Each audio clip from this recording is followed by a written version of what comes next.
Wesley's childhood to me seemed like a very happy childhood. Even when he was younger, he loved playing basketball and he played soccer, he played t-ball, he loved sports. He loved being with his siblings. And mostly, a lot of the things that he did, all of them did together. They were gym rats because their father was a coach.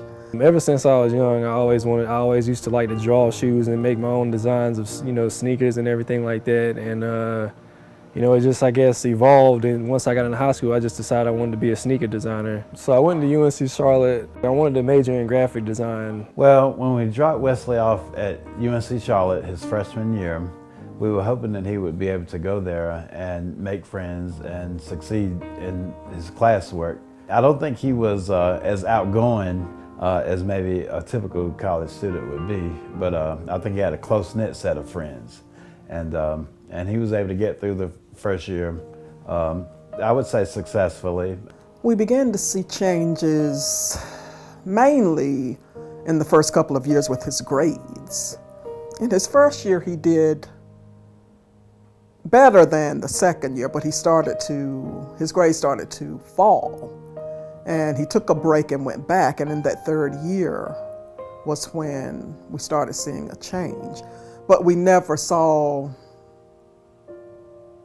knew about him hearing voices or any of that. And my third year there, I began to hear my roommate talking to me in my head. And he would kind of say some negative things, and in a way, the things he would say it seemed like I could deal with them, but what I think I didn't notice was over time they were kind of getting to me. So eventually that semester, expired. He came on for the summer. And during that summertime, we argued a lot, about things that he was doing. And he actually threw things, but little did we know, perhaps it was the onset of schizophrenia coming to the surface. For some reason, I just thought this was something I can deal with and, it'll get better eventually. But, I would guess my family one day just decided, all right, we got to take Wesley to go get some help, this is something serious. I decided I've got to take him to the hospital, and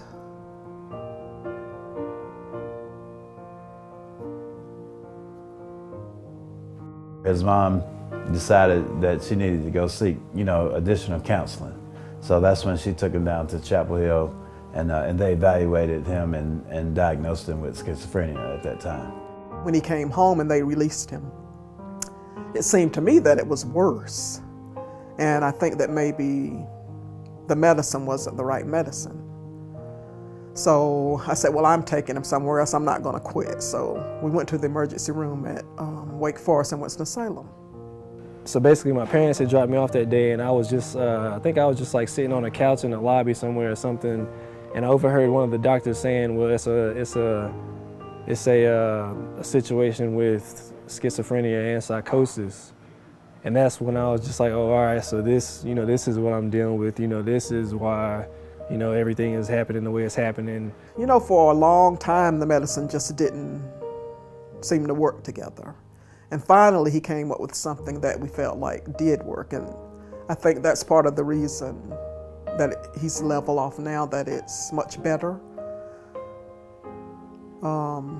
But I was just glad that it got to that point, because it was really, really devastating.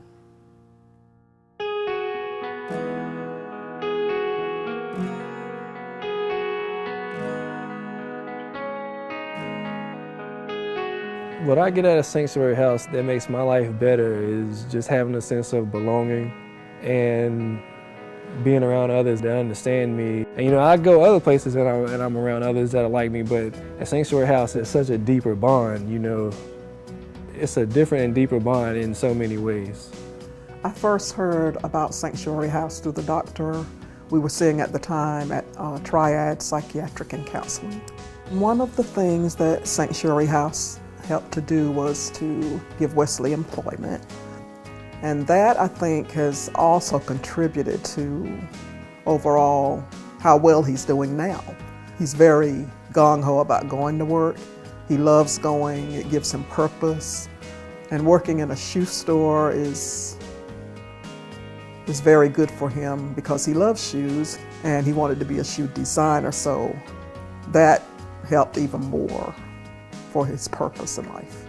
I've always kind of wanted to work at a sneaker store, and I mean, this is something like that. I'm selling shoes, you know, I really couldn't be happier. You know, I'm doing something I really like to do, and it's something, in a way, this is still the same thing. It's something I've always wanted to do. But one thing that I think is very interesting is that I've learned a lot about myself through, you know, basically this last year of working here. You know, a year ago, I think I was in a good place. I started to overcome a lot more than I had in previous years, but still, you know, over this last year, I think, you know, at a rapid pace, I think I'm just starting to achieve more with, you know, small goals that I have, and I think that's leading to achieving my bigger goals. The main thing that I would like to see happen for Wesley's future is that he is healthy and he's happy and he's safe. Hopefully, from some of the things that he's learned here at Sanctuary House and just other experiences, he is able to maintain a safe environment for himself, you know, an environment where he's happy and maintain his health. All of that, along with his ability to live independently, is just something that hopefully is there for him in the future.